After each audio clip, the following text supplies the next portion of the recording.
Good evening, ladies and gentlemen, and welcome to Cardiff City World. My name is Si. Welcome to the Breakdown Podcast. It is Sunday, and just before we get into it all, it is, of course, St. David's Day. Happy St. David's Day to everybody. And I wanted to also just have a quiet shout out to all the men and women who are serving in the armed forces around the world, particularly the Welsh ones on St. David's Day. I'm sure their families and their friends and everyone, they miss them greatly. So it's with big thanks to them, of course. And let's get into what you all came to talk about. And that is the Premier League, right? No. We're going to talk Cardiff City. We're going to break down yesterday. We're going to look ahead to Lincoln.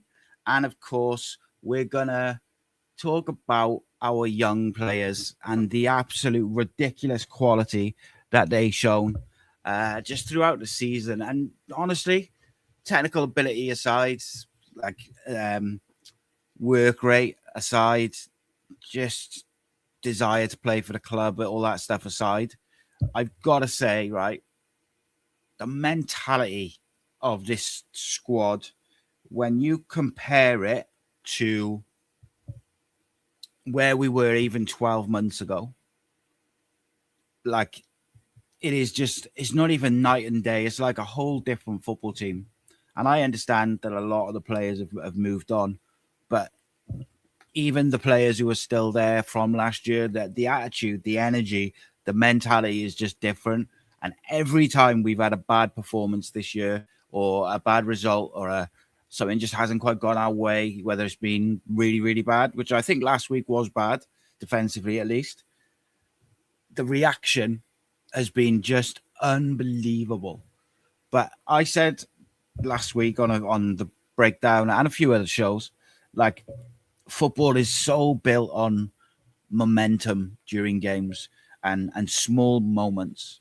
Like, there was a moment at 0-0 and their striker's through, and you're thinking he's going to get a shot off. And I think he's like on the corner of the 6-yard box. And Dylan Lawler's followed him all the way back and he times this sliding block to absolute perfection. And it goes over the bar for a corner. That goal goes in. That game is completely different. Because on the back of a ropey performance against Plymouth at the back, you're 1-0 down, and then it's a whole different thing. And I think, like Dylan's goal is just ridiculous, like filthy, just outrageous. His assist, by the way, was just as good. But, like, that block was so important, so important. I think, like, the quality, the timing of it, everything about it I think that really deserved a special mention. And I've got to say, it's not just Dylan Lawler, like the quality, like the spine of our team yesterday. Obviously, you've got Nathan Trott, who's a bit more experienced, and you've got Gabe Arshall, who's sort of mid to late 20s, is very experienced. And then you've got Dylan Lawler, just turned 20. Alex Robertson, I think, is 23. You got the experience of Ryan Wintle, who I'm going to get to later, but he is the glue that pulls it all together. Then you've got Joel Colwell, who's like 19, 20. Ruben Colwell, 22, 23. And then it's just that spine of youth, energy, technical ability. Like, realistically, these players could play for the Cardiff City for the next 10 years. Logically, they could play for the club for the next 10 years. Realistically, they probably won't, because they'll probably get snapped up by bigger clubs in some cases. But, like, the foundations that have been set shouldn't be undersold. But I think as well, like I talked about before, the importance of, when the club have been needed to be called out, we've called them out. And we've said or criticised, or, I created a whole series on what I thought they needed to do away from the pitch to rebuild the football club. If you haven't seen it, go watch it in the summer. It's from the summer just gone, called Rebuilding Cardiff City. And some of the things that were talked about in that series have actually been implemented. Now, by all means, I'm not saying that's got anything to do with with me or the channel. I'm not. What I'm saying is, though, it needed to be done. They recognised it. But it's all very well and good having a load of quality first team players under 23, 24, and then having a load of academy players all come through who are ready to play first team football. But what you've got to do then is you've got to find a manager who is first and foremost willing to play them, willing to put his faith in young players. Then you have to find a manager who's willing to do that, but also is a good enough manager and good enough coaching team with him to get the best out of them week after week after week, and sprinkle in a little bit of experience with them and let them do their thing. And then on top of that, a manager will be able to pick the right times to take them out of the limelight a little bit, or take them, give them a bit of a rest, put the experience in, still win football matches, and then bring those young players back at the right time. And I think the club deserves credit because they got Brian Barry Murphy in, who is absolutely, without a shadow of the doubt, the right person at the right time. I described it as the perfect storm on various podcasts I've done, and it is the perfect storm. Brian Barry Murphy and what Cardiff needed and had at the club at this time was the perfect storm. And again, I was having a conversation with a journalist a few weeks back. We were just having a coffee and we were talking, and he was under the impression that, over Christmas, just after Christmas, the experienced players were going to come in, get through a very difficult period. But come sort of mid-February, end of February, all the young players were coming back in, and we'd look very much like the team sheets we saw at the start of the season, with a couple of exceptions or whatever. And I wasn't so sure because the experienced players had done such a good job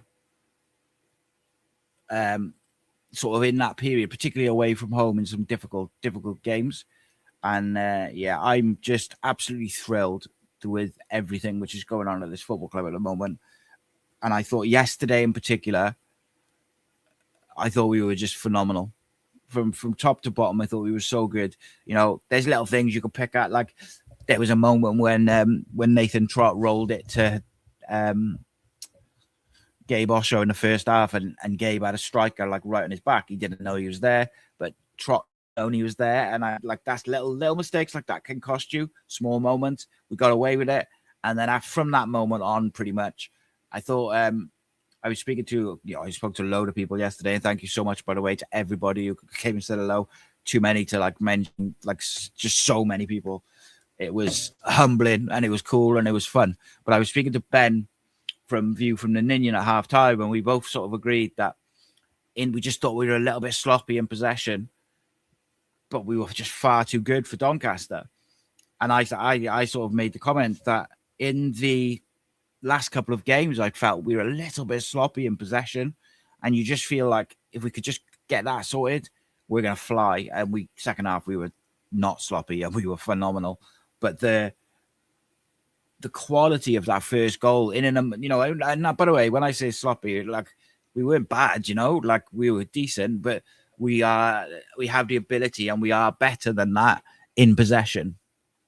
And it was it was just great to see. And I just thought, particularly, Dylan Lawler, Alex Robertson and Ruben were just on a different stratosphere to everybody else on a pitch, and anything which Doncaster had. They just could not cope with any of those three players. And I thought Joel was excellent, mine as well. I mentioned this I don't know if it was the player ratings or 5 things, but Joel Caldwell yesterday, I thought was excellent. But it probably wasn't as obviously excellent as he has been in recent weeks. The recent weeks, Joel has just been on another level. He's been absolutely outrageous. And yesterday, I just thought it wasn't that he was particularly worse. I thought he was still very effective and really, really good. And he gives you so much. I just thought that those 3 I mentioned were just on a different level. Same with Tanner, by the way. Heard a few people sort of saying, he looked off it today. Maybe he needs a break, blah, blah, blah. I thought Tanner was really good yesterday. But what he did is created space for other people a lot with his just because every time he got the ball, he was so direct. They had to double up on him, and then Perry would go there, and then suddenly Ruben would just have loads of space to turn and drive, and we were good. We could have scored a load of goals, like even more than we did.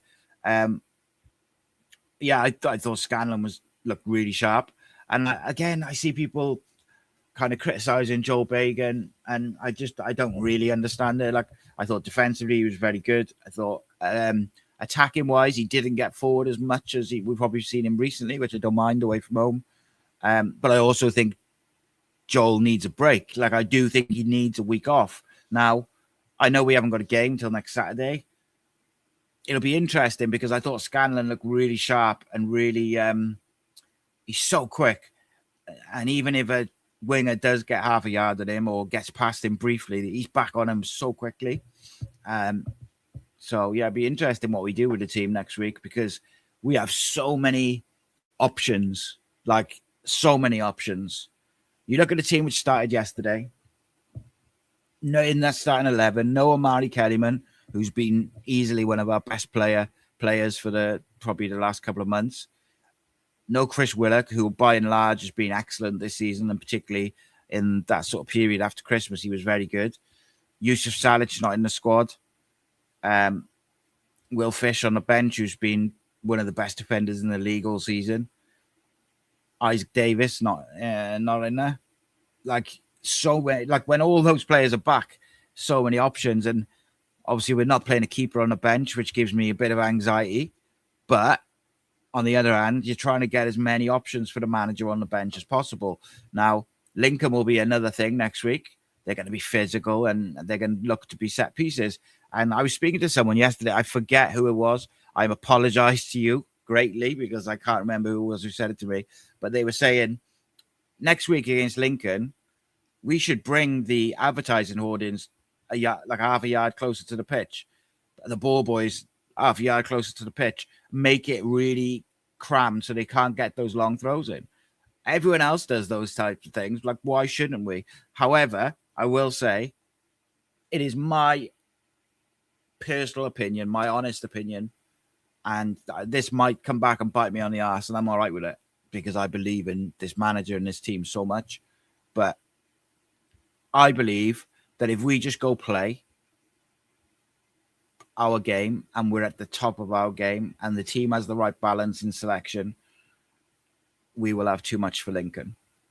And if it's a close game, we will have too much for them on the bench. I believe that we have so much quality that I just think that we can beat them. But it'll be interesting. In regards to Mari Kellyman, so I heard two versions of this yesterday, like not anything behind the scenes type thing. Like someone told me, who might know, I suppose, that he just had a bit of a knock. And then someone else told me that he was just rested. I don't know. I'll find out over the next couple of days. I'll have a little nose about and see. But I'm expecting him to be in the squad next week. And if you ask me, do I think Isaac will be in and around the squad or available for selection next week? I would say yes. I personally, and this is not based on, I want to be very clear about this. This isn't not based on anything I've heard, anything I've been told by anyone.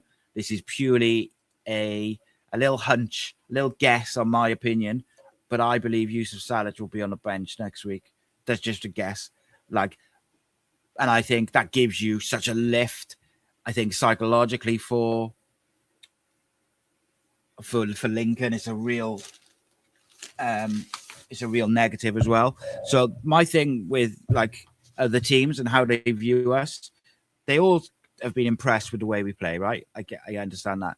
But the two players that other teams fear, like if you say which Cardiff player scares you or which Cardiff player you most worry about doing damage to you, they will all say Yusuf Salic or Ruben Colwell. And I think if you can get Yusuf on the bench next week and he's fit and he's healthy, I think psychologically that gives you a massive advantage and a massive lift. And I also think if it's 0-0, 1-1 with 10 minutes to go and you can get 10 minutes out of him, what a player to bring on, by the way. But yeah, I don't know. I don't know how far off he is. The last thing I had heard was he was he was on grass, but he wasn't training with a team. However, when Ruben was injured, I got told he was on grass, but he wasn't training with the team, and then he was in the squad the following week. So these things are sometimes like a little bit behind.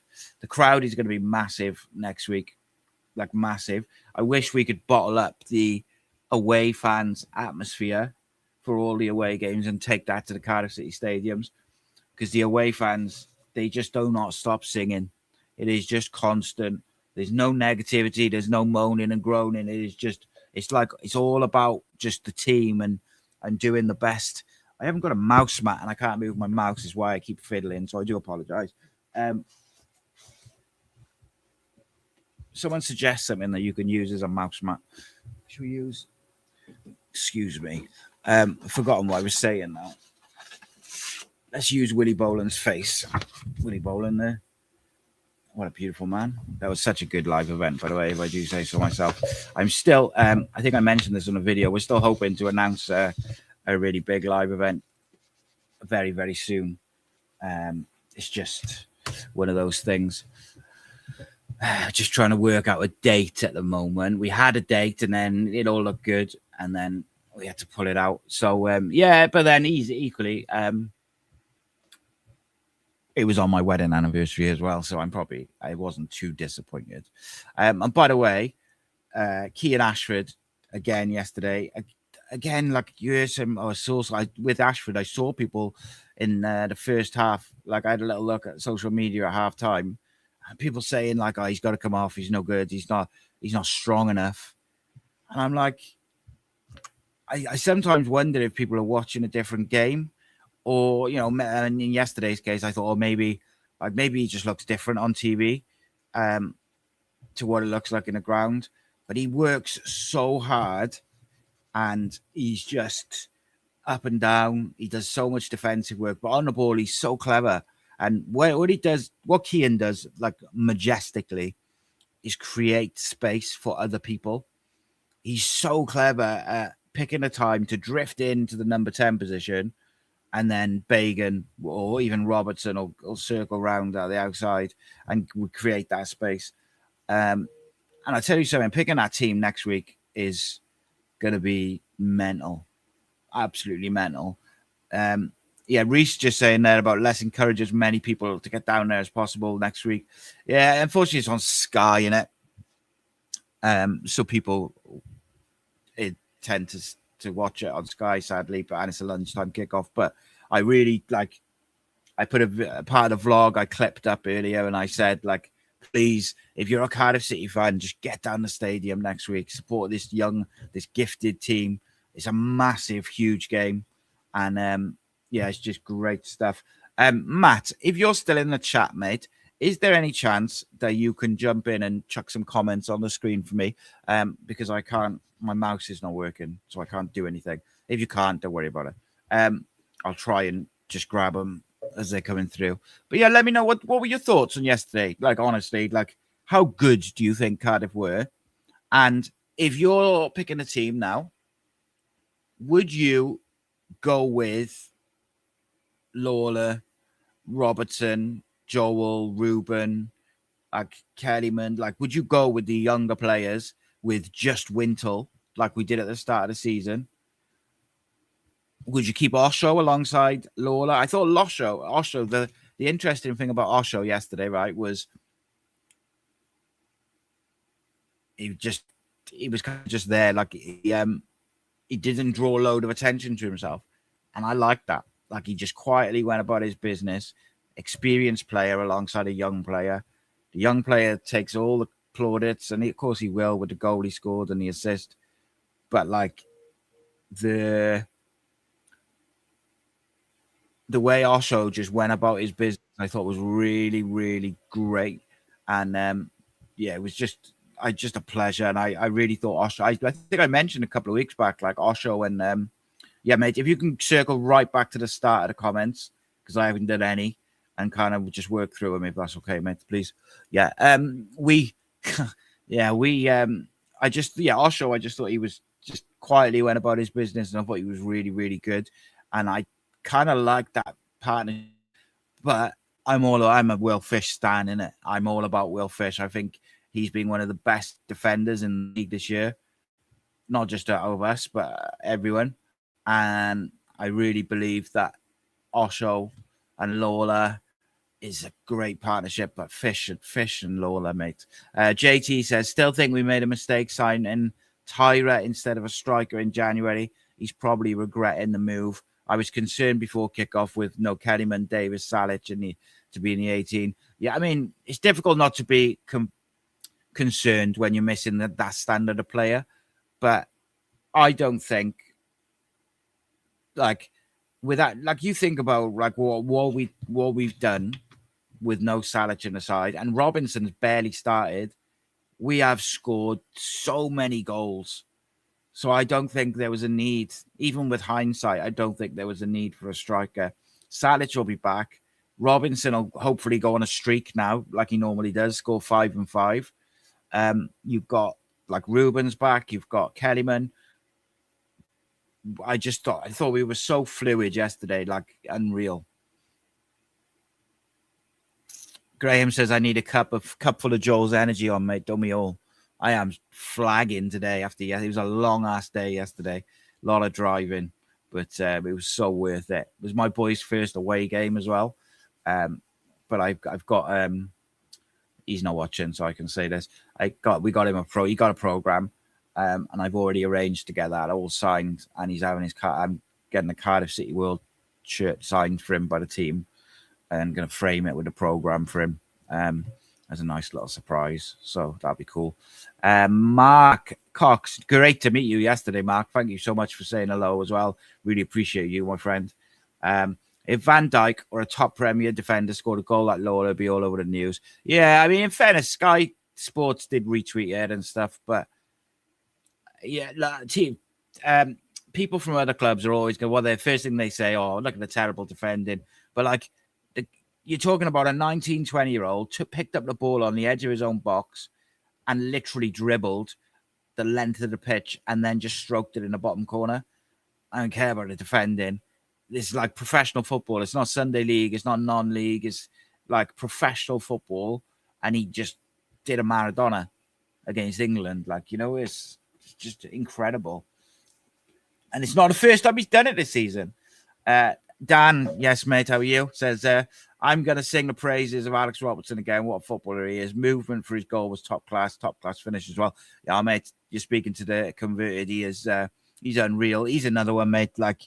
For me, him, Lawler, and the Colwell brothers, if they're still here, come the start of next year, all of them, I'll be absolutely ecstatic, because I think realistically they're all probably too good for league, certainly too good for League One.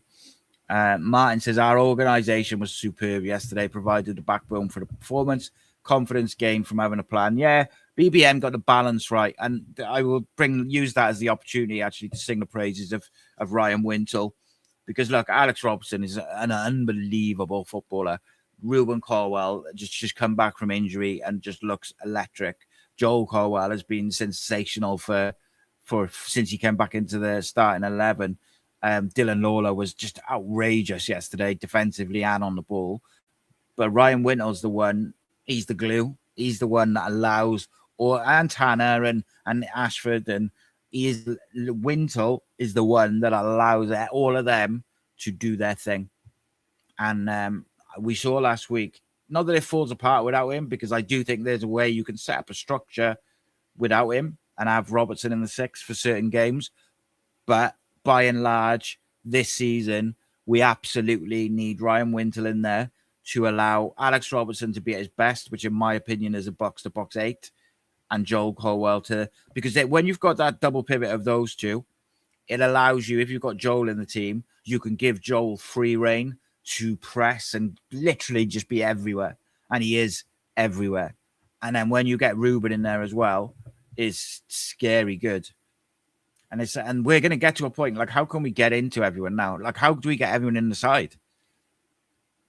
Graham says, 2 lads who ran on it will ban City these days. So I've no idea if they will or not. Interestingly, the one lad the one who went on and got taken off, he was literally sat next to us, and he'd had a few beers, let's say. And when we scored, he ran on the pitch. They didn't arrest him though. They just chucked him back in the away end. Whether that'll be the end of it, I don't know. There was I will say this. Few people have messaged me about a couple of incidents towards staff in terms of Cardiff City.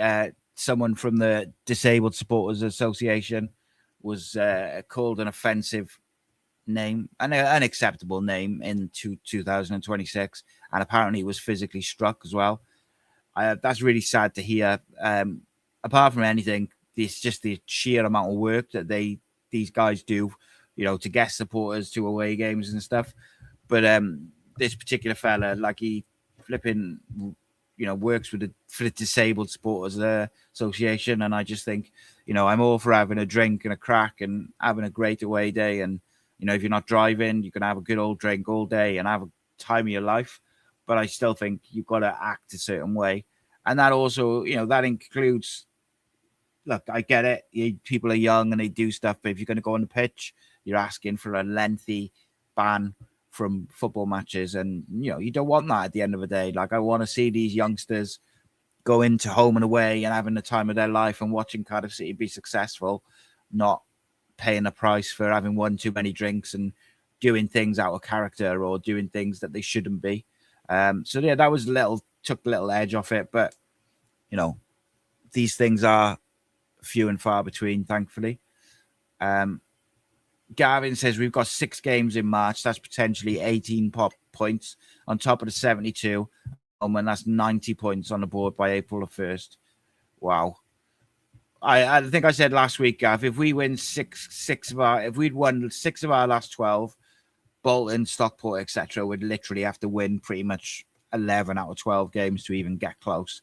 And that's meaning we'd have to lose the other 6 probably as well. So, yeah, look, we've got one foot there, but I really, I want to push on now. And I want that. If we go on another run like we have done previously after we've lost a game of even just 5 or 6 unbeaten, we'll pretty much be there. And I really believe if we can put on make a statement next week and, we're going to be really secure, shall we say. A little word, by the way, for Bolton fans. Got a feel for them. Like, there was a Bolton fan on the EFL debate this week hosting it, and when I was on there, and he did say, like, we're due to give someone a real slapping. We've been playing well, we just haven't been putting our chances away. And he said what we need is a big result, like beating someone 4-5, and then we'll kind of go on a bit of a charge and chase the Cardiff and Lincoln. And I just wondered what it would be like to win 5-1, go and check the results after the game, and how demoralizing it must be to see Lincoln and Cardiff both won 4-0 again. Must be demoralizing, right? Like, I get frustrated with Lincoln. They just keep flipping winning. Like, leave us alone, eh? But look, I was so pleased for Callum Robinson as well. Matthew says, will games be rearranged due to the Welsh games? Yeah, league games will, I believe. I think it was just the Virtue Trophy games weren't getting rearranged. I don't think the league games will be. I hope not, mate, because we'll be without, in my opinion, Lawler, both Colwells, Kipaki out, and missing one of the Isaac Davis will all be in the Welsh squad. So, in my opinion, that's going to be a problem, isn't it? Enjoy your fishing. Keith, Lincoln fan, should be a great atmosphere. 3,000 Lincoln fans coming, no matter the result. I don't think it'll stop either yourselves or us going up. No, I agree with that, mate. I think the gap's too big, and I think both teams have got not only enough quality, but I think we'll win our home games, both of us, or most of them. And I think the wheels would have to come off in spectacular fashion for both teams for either team to drop out. But until it's done, isn't it? Like, mathematically, you got to just keep going. JT says Colwell's wasted at false 9. I hope whoever the owner is splashes out on a 9 in the summer. You must spend to compete in the Championship, or you'll get left behind. I disagree about the Colwell bit. I thought he played that to an absolute T yesterday. What you want from a false nine, dropping in deep, and then other people running behind. That's the point of it. I agree. We need a striker in the summer. 100%. I actually think this might be Cam Robinson's last season at the club. I don't know. It's not based on any info. Just that you'd imagine he'd want to play more football. But in terms of the Championship, I agree we need to strengthen. I don't believe we need to go and buy 8-9 players. Like, that'll be more negative than positive. I think we've got a great core and a great base. We need to address a couple of issues and strengthen a couple of issues. I think we need to address a couple of issues and then strengthen the squad so that we've got the same, like the amount, like the amount of quality that we've got for League One now. I want to have that much quality on the bench in the Championship in terms of that level, so the manager can go, right, whatever this is, we're drawing, we need a goal, or whatever, we need to shop, whatever, we need to change tactics, change shape. He has got all the options on the bench. And I believe that Vincent Tan, I think they'll back this manager. I think they know what they've got. And I think you can tell that by the way they're trying to build bridges with the fans, because they know that this could be the start of something special. Now, whether they follow through with it, that'll be the question, because that's always, historically been the problem with the club. They have good ideas to build bridges with fans, but they don't follow them through. But I believe that this is the perfect, or this is the start of something special. Should be. Lincoln appear to score from set pieces every week, mate. Yeah, they base their game plan on Arsenal, I think. No, look, mate, at the end of the day, right, play to your strengths, innit?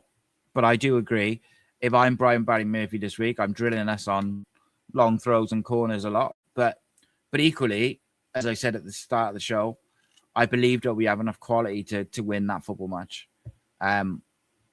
So you got to be aware of what their strengths are and be prepared for them. But I also don't think we should be worrying too much about the opposition. But like Lincoln had just been on this unbelievable run. It's got to end at some point. Paul says, I'd go with a winning side, but Kellyman comes in the false nine. For me, who gets dropped is difficult. I thought Lawler was good with Osho, but saying that, all our defenders have been brilliant when called up. Yeah, I think my one concern is that because of the nature of the game, both in terms of the stature of it, the top v second, the pressure, but also because Lincoln are quite physical and set pieces and stuff.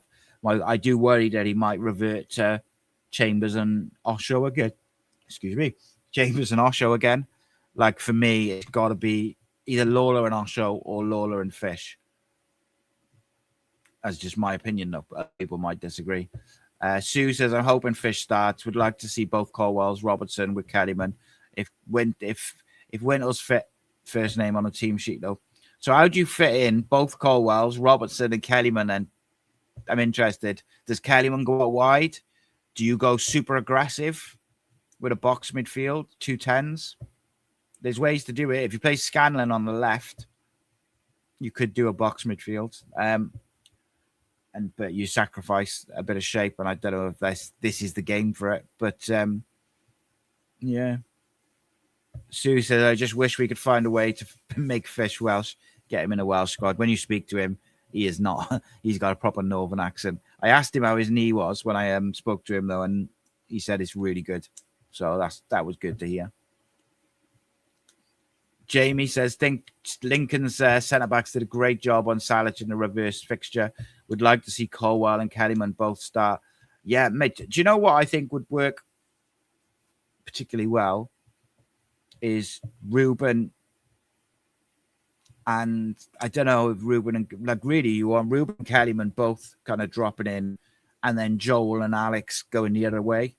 It's difficult. Like, you guys, I'm struggling to get all 4 in a central area, really, because Alex Robertson and Wintle are going to play. The reason I like this false 9 with these players is because it drags teams out of position. And like you said, Lincoln did a great job on Salic in the first game.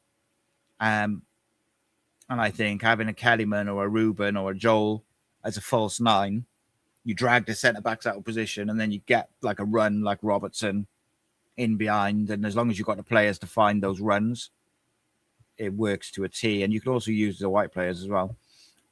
Sue says Ollie seems to have a great understanding with Kellyman and Ruben. Yeah. Oh, well, he's long since had that with Ruben, haven't he? But he's, Kellyman as well. And I think like if you can get Ruben and Kellyman in the central areas, for me, that's the key. Because the way the manager wants to play with the one touches and the rotations, if you get those two on the same wavelength, I think that is a really scary prospect for the opposition, because it's just they're so talented at like both of them. Enjoy your fishing. Lincoln, unfortunately for us, Jack Morland went off injured yesterday. Don't know how bad it is yet. Yeah, so I'm doing some content with Jake from the EFL debate, and I've forgotten the name of his podcast. I apologize, Jake. He's got a Lincoln podcast. We're filming a load of content on Wednesday, which is going out then in the end of the week, which is going to be like a big build up to the game. So it's going to be some really interesting stuff. We've got Gabe Sutton coming in to kind of host a debate between the two of us. We're going to obviously preview the game. We're going to talk about different aspects of the game. So yeah, listen, Cardiff City World is the best place for your build up to all Cardiff City games, post-match reactions. Like, it's the place to be. I'm not just saying that. Freddie Draper and Moylan could be out. Okay. But I can't wait. And I thought the Doncaster fans were excellent yesterday as well. They were really, they enjoyed the banter back and forth. But then, like, they're so Fatty, who was having a load of banter. I had a load of messages halfway towards the end of the game saying, what the hell's going on in the away end? Like, because he was just constant. And that guy is actually on the end of my vlog. You can just see him walking past. He came into the away end. They let him in, and he took it in good nature. Yeah, Lawler's it's nothing to be concerned with, that injury. Just probably more likely. What did he say? Like he hasn't played for a while. Aches and pains. It was very much a precaution to protect him ahead of a big game next week, isn't it? Jonathan, evening mate, says even if we beat Lincoln on the weekend, they could still run us close or even win it unless we derail all their confidence in that one game. Yeah, but that's the thing, right? Of course, it's a big game. Of course, it's a massive game. It's top v second. Both have been like on these incredible runs, but it's just there's still a long way. There's still 10 games to go after that game. We've still got a game in hand on Bolton as well, haven't we? I believe. I can't remember. Sure we have, though. Cardiff City fan, hiya, mate. It says, do we think we are bad at defending set pieces? Because if we don't defend them properly, we'll concede 2 or 3. So we definitely had a bit of an issue with set pieces earlier in the season. But I would say from around Christmas time, you could see that we'd been drilling them and like we improved massively. The Plymouth game was the first game in a while where we looked shaky from set pieces. And the good thing is, all right, Doncaster weren't great yesterday. You can say that. But we did defend set pieces very, very well. So, that's obviously the main issue, isn't it? I suppose is what you say. I can't. My screen's gone off. There we go. Yeah. Right. Ryan says, interested. Dalman spent a lot of time with BBM in the week planning for the championship and hopefully get him tied down to a longer contract. Yeah. Mehmet was a big proponent of BBM in the summer. Once BBM had done his interview, he was keen, and was a part of like smoothing certain aspects over. Did a real good job of that. And look, they know they're like, then as stupid as people think they are, and perhaps when it comes to football decisions, they haven't always got them right, shall we say? They know they're to a good thing. They know what has happened this season has been special, and they know the importance of making sure BBM doesn't get poached. And they also know the importance of tying down these young players so they can't go be sold for cheap from underneath the manager. So if they do go, they go for a price that's, right and correct. And, everyone's got a price. But Enjoy Your Fishing says, let's have a draw, shake hands, go to the pub afterwards, wish each other well in the championship. I do want to win the league, though. That's the problem. But that's because I explained this before, but I'll explain it again. Like, I do really want to win the league because my son has not experienced that, like that element of Cardiff, like winning a trophy and getting promoted, because obviously he was not born. So I kind of really want him to experience that, but I also want to experience it with him. Mark says, anyone think the ref was Saturday was decent? Well, he was certainly better than what we've seen this season.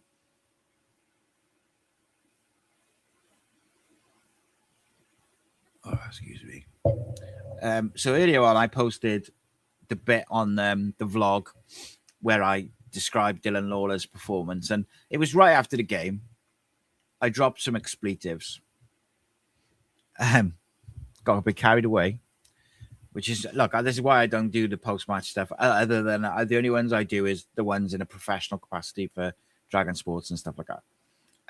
But I did get a message from a lady earlier who felt that the language was unneeded. So I will apologize if anyone was offended. It was in the moment and it was emotional and stuff like that. But, we all love Cardiff, innit? And we're all passionate about it. And I like to think that I can get my point across without swearing. But sometimes you get lost in the moment, innit? Jeff says, I'm bringing over a box of BBM's favourite tea on Saturday. Barry's tea from Cork. What time does he arrive before a match?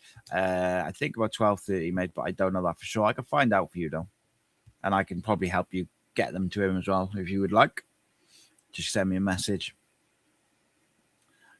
Sue says, our unbeaten run, our home unbeaten run versus their unbeaten run, the atmosphere should be electric. It absolutely should. And I really could you imagine now, Saturday, 12:30, top 3 seconds, there's like 2 points between us. If it was sold out like the Chelsea game, it would just be unbelievable. And I also think, from a sporting point of view, I think BBM and the Cardiff players will want to make a point from the first game, because we weren't great in that first game. Lincoln were probably deserved winners.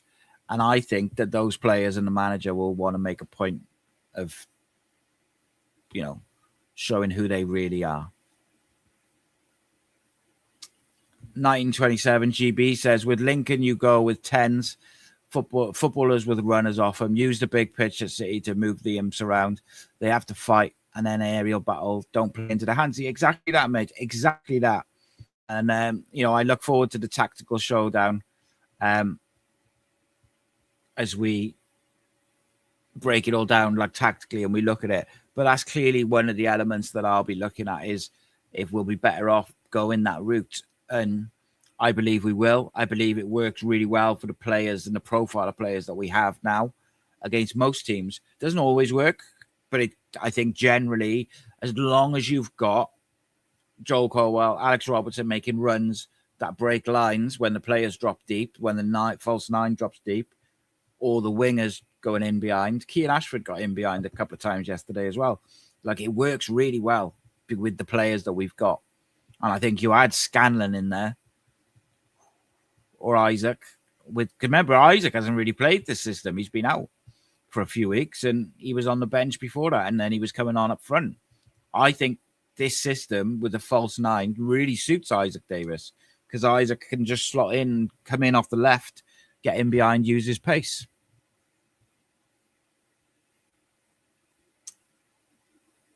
Yeah, it was. I'm interested. I haven't had a chance to watch the whole game on in full on TV. I watched a bit of the first half earlier. I just ran out of time, but I'm looking forward to having a really good watch of it. But like people who watched it on TV, talk to me. Like how tactically, how good did you think we were yesterday?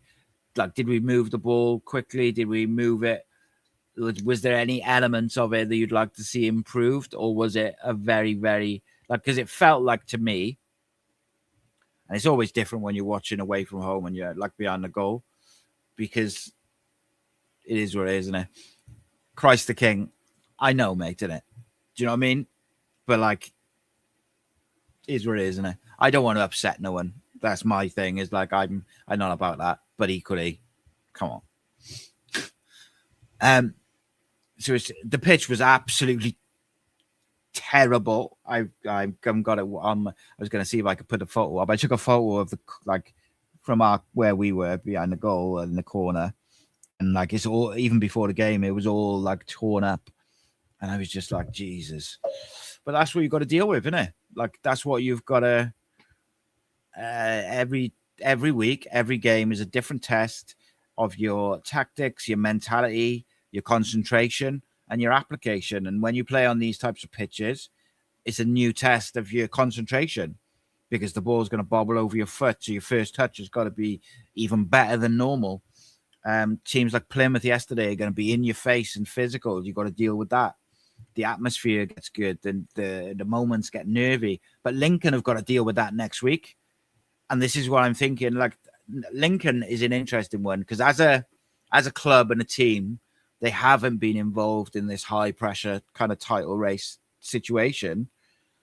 But they do have a couple of players like Adam Reach and a few others who have been involved in promotion run-ins. And those types of players are very, very important. You know, we've got a couple of players who've been involved in promotion and big games. Alex Robertson got promoted from League One with Portsmouth. He said he wants to do it again.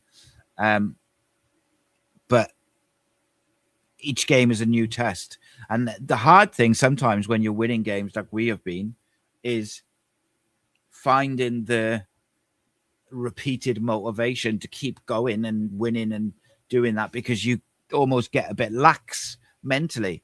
Now, luckily, we've not seen that whatsoever. There's not been a drop off at all. We've been really, really good all throughout. So I'm interested to see if we can maintain that. Sue says Scanlon's pace described as rapid by players off the bench against tired legs could be telling. Yeah, he is absolutely outrageously fast. I agree. I don't think he's got a full game in him as well. I think that might be one of the reasons why he hasn't started. Although I did wonder whether they would give him an hour yesterday and then take him off for Joel. I'm torn between it because I think for this particular, like Lincoln's such a big game. Joel Bagan has just been like 7 out of 10 week in, week out. Why would you risk someone who hasn't started a game for you yet in the big game? But from what I know about Scanlon and from what I've seen of him in little cameos, I wouldn't be worried if he starts. I think, particularly 1v1 defending, he's really good. I think there's been times recently Joel Bagan's looked a little bit tired. Reese Lasky says, it's daft that we sell out Chelsea but don't sell this game. It's sad, really. Yeah, it is sad, mate. I mean, all we can do is encourage people to come, spread the word about the type of football we're playing and the young players who are doing such a great job, the manager who's doing such a great job. I mean, it's all you can do in it is spread the word, encourage people to come down. Like, it's a massive game. And, I got a friend who I won't name, don't want to stitch him up, but he gets really angry about it because he doesn't buy a season ticket, my mate. He goes pretty much every week, but he buys the tickets each week because of his job. And as he's ended up going, I don't think he's missed a home game this year. He might have missed one, But generally speaking, like, he goes to most games, but he doesn't buy a season ticket because he can't guarantee every game because of work. But when it comes around to the big games like Chelsea, he did struggle to get a ticket, and he gets frustrated then because he's like, oh, these people don't go and blah, blah, and then they turn up for the big games. But realistically, as a club, we need all these fans turning up week in, week out. And it was my hope. I'd be interested to know after the Chelsea game if there's been any uptake in attendances.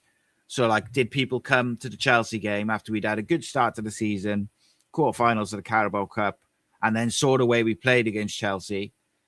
I wonder what percentage of those who weren't coming before the Chelsea game then came after, if that makes sense. Be interesting to know if there's like any difference, like if any of those players, any of those fans started coming, more. Christ is King says he hasn't started because he's not there to replace anyone, just to keep the harmony. He's there to help, give people a rest when needed. Yeah, I think my thing was more, if you could give him a start yesterday, you could rest Joel for next week. And I think that would have been my thinking. But yeah, look, I was he's great backup, isn't he? Enjoy Fishing said we have 8 players in the squad who have promotion in their careers. Where we are very strong is off the ball, closing down space and knowing when to press.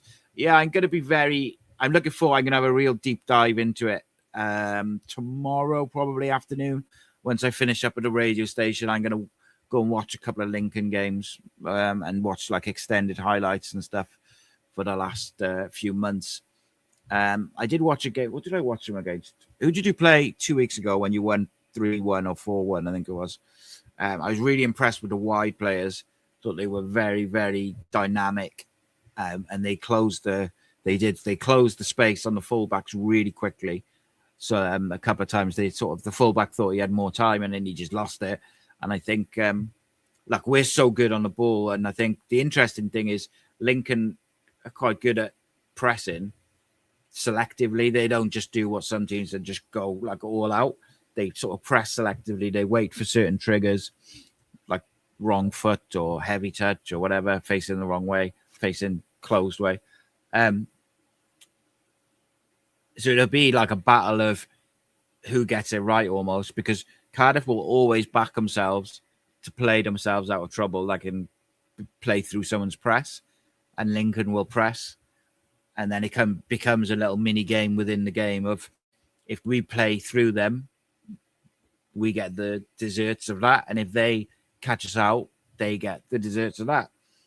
What I have noticed with Brian Barry Murphy, though, is yesterday, and he's done it once or twice at home, is when it is a big game or a good opponent, first 10 minutes, 15 minutes, when the ball goes back to the keeper, he goes quite direct, like into the try and hit the wingers, or try and hit the number 10 to feet or to their chest, which is a way, I guess, to make sure that they don't get caught up. Thank you, Matt. I really appreciate it, mate. I seem to be able to work it now just about, so I should be able to finish up. Thank you, mate. I appreciate you. Producer Matt in the house. Everyone say bye to Matt. Thank you, Matthew. Superstar Matthew Angel. Right. Last couple of comments. But, what do you reckon? Give me a prediction. Early prediction this is, before we go into the previews and the tactics and the, if this goes right and this goes right. Like, let me know how you feel Sunday night, 9:10. We've just given Doncaster an absolute tanning on their own yard, on their backyard, in their backyard. What do you think the score will be next Saturday between Cardiff City and Lincoln? And what is your starting 11 as of now today? What's your starting 11? Right, let's have a look at some of these comments. Last couple of comments.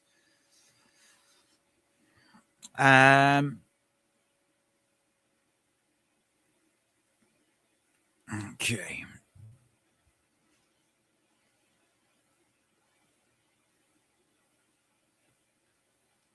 Do, do, do, do.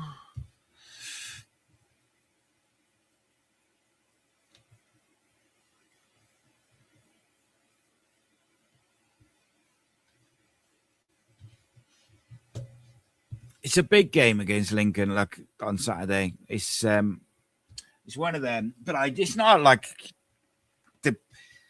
it's not going to decide the title. And like I said, I think ultimately the wheels would have to properly come off for either Lincoln or Cardiff to not make the playoffs. Like ultimately, it would probably have to be like a head loss of epic proportions by either team to not make the automatics. Sorry, I think I said playoffs then. Now, for me personally, I think it's one of them where I do think because Lincoln have been on such a long unbeaten run that it could be like a blow if we were to go and beat them comfortably. And I'm not saying that we will. I don't know what my prediction is yet. But say we to beat them 3-0, just as a hypothetical. It is how they bounce back from that, particularly if Bolton and Stockport and the chasing teams all made up points on them. Like that would be a new experience for them because they're on such a mad unbeaten run. And I think Lincoln deserves so much credit for the run they're on. Like it's absolutely incredible run. And like I said at Christmas, I thought they were going to start fading away and they just haven't. And on one hand, I'm like, all right, enough's enough now. Come on, time to fade away. But on the other hand, I admire it massively. I got a lot of time for Jake, the Lincoln fan from the EFL debate, and he got a Lincoln podcast. I get on really well with him. I enjoy doing content with him, and I'm looking forward to filming all that on Wednesday. If you guys have got any ideas for for Lincoln and Cardiff content, you have to get them to me, especially if you're a member. Get your suggestions to me before Wednesday morning, really. I'm going to film the mailbag and answer all those questions that got sent in tomorrow, and then I'll put it up Tuesday morning. I apologize it's late. Just with going to Doncaster. It was quite a late decision to go to Doncaster as well, so I wasn't going, and then I was, and then I wasn't. So, but yeah, thank you so much as always. But what it does mean is I probably won't film it until tomorrow. Well, I'm not filming it until tomorrow, probably after the radio show, maybe before. But if you do want to send any questions in for the members mailbag, you can send them to the email address, or you can DM or whatever. But you can ask questions about whatever you want to ask, like transfers, whatever, behind the scenes, Cardiff City World question, whatever, live event question, anything you want. If I don't want to answer it, I won't, but I'll do my best to answer every single thing that you ask. Right then, let's go through some of these comments to finish us off. It's always I love doing these shows. I'm a bit annoyed. My son took my mouse to his girlfriend's, and I've got this mouse. Well, it's my missus's work mouse, and it's absolutely gash. Doesn't work. So I'm struggling along with it. Right. Why are you all slagging Barnsley out for? What's going on? Mark says, I got a mate who buys every bit of merchandise, etc. But he goes to maybe two games a season. Yeah, mate. I think it's one of them. Look, I'm not gonna bemoan people who watch it on the TV. Like, I get it, but I wish we got the crowds that we could, because it would make such a difference. And I think particularly for this Lincoln game, but just generally, like, I think the way our crowds for League One have been pretty flipping good. Pretty sure we've got bigger average crowd than them lot down the road, which is not a surprise, even though they're in the Championship, because it's like apples and oranges, isn't it? It's like one's a big club and one's not. And I don't necessarily mean that in a derogatory way. It's just a fact of life. It's like chalk and cheese. It's like dirty and clean. Don't know what to tell you. Yeah, Reyes clearly stopped him, and Barnsley haven't got a great deal. That's right. So some of you guys put in some predictions, like I asked for next week. So these are early predictions, aren't they? Before we've got into the nuts and bolts of the game and the previews and stuff. So Jonathan says 2-1 Cardiff City. Jeff says 3-0 Cardiff City. Go on. Mouse is playing up again. Suze says 3-2 Cardiff City. 3-1 Mark. Andrew says Andrew says 1-1. Stupid mouse. Kevin, hiya mate, says 2-1 Cardiff. I wonder if the Lincoln fan who was in your video will put his prediction in.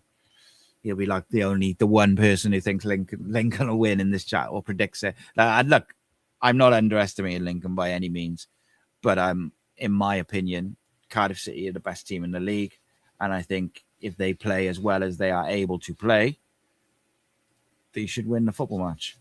Well, that's handy. My mouse, I literally haven't got an arrow on my screen now. So looks like we'll be here for the rest of the night, ladies and gentlemen, because the mouse has just disappeared. Mouse in a house. So Andrew said 1-1. Kevin said 2-1. And then I was going to have a little look at some of the teams that people put in, but I can't. So bear with me for 2 seconds. I'm going to carry on talking. Obviously, we've got Barnsley, as some people rightly said, straight after the Lincoln game on Tuesday. And what we must do as well, by the way, is the result. If we win at Lincoln or we draw, we have to make sure that we then do the business on the Tuesday against Barnsley as well. There's no good beating Lincoln and then slipping up against Barnsley away from home. Be a difficult trip. So yeah, it's a big week next week, or Saturday to Tuesday. Like some big games. You might see two of me come on the screen briefly in a minute, because I'm having to get on my phone because my mouse isn't working. So second hour. So yeah, bear with me. I got to take me out. Oh.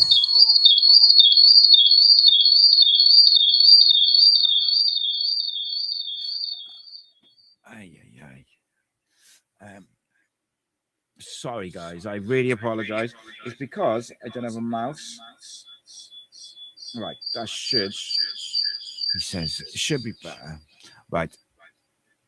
I apologize, guys. I can't go into the comments. And I'm going to wrap it up there. Thank you so much. I'll be back in the morning. Player ratings. I might do a live stream on my channel tomorrow. Keep the faith. Love you guys. Take it easy. This channel is powered by an incredible membership community on Cardiff City World and patreon.com/AcePodcastNation. Becoming a member unlocks exclusive rewards from early access to live event tickets, bonus content, and even the occasional inside transfer scoop when we get it. But more importantly, it allows us to bring you top quality Cardiff City content 7 days a week. Across those 7 days, we're talking match previews, exclusive interviews, instant match reactions, the breakdown podcast, tactical deep dives, the spotlight series, Bluebirds Rewind, Academy Focus, and just so much more. Led by myself, backed by an army of passionate Cardiff City fans, this is content created by fans, for fans, balanced, professional, and 100% all about the club we all love. If you enjoy what we do, then join the community today and support what we are doing as we help to keep Cardiff City World flying high.